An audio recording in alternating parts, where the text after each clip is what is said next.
Becoming a public attraction in Lewis and Harris. The sculptures in the shape of a palm tree, a goose, a fish and a shieling hut were commissioned by a local art gallery.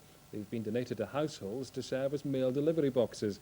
Colin McKinnon has been to see them.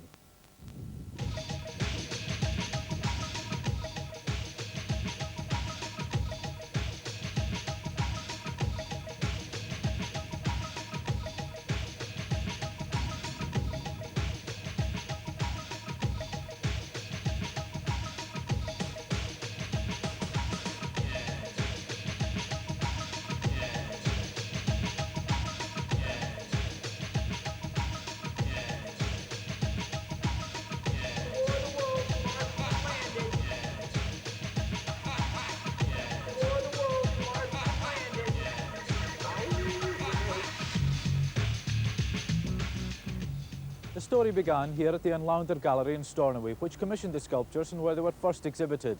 The public was then asked to apply to become custodians of the letterboxes outside their own homes, and more than 50 people showed an interest.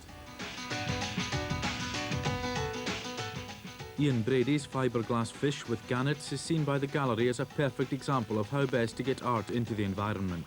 The idea was to provide functional sculpture in the landscape so that people can see it in their everyday lives without having to specifically go into a gallery to see art.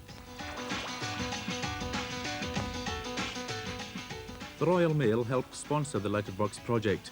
For Angus MacLeod, a lifelong postman, George Wyllie's palm tree was a bit of a surprise at first.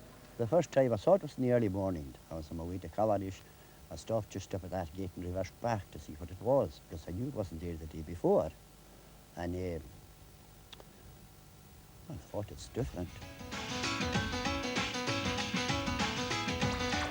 Kenneth Mackay from Renegade was so impressed by the authenticity of Reinhard Behrens' shieling hut that he applied to the gallery to have it in his own garden.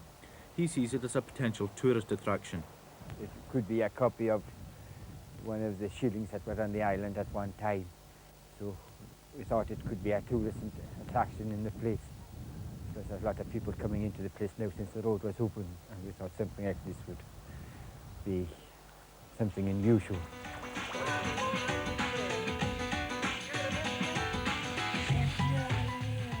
The goose at Borv Lodge in Harris is made of oak from an old boat.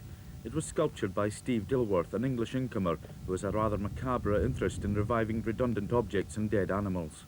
I got a stuffed greylag goose, and I made it 1.5 times as big. And I wanted to make it very simple, very robust. There is a postscript to the story. As we filmed at Exhibit A, a member of the ubiquitous dog population on the island provided proof of the functional nature of the sculptures.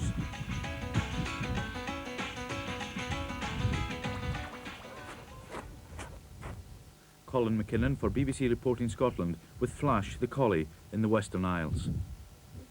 Always a critic.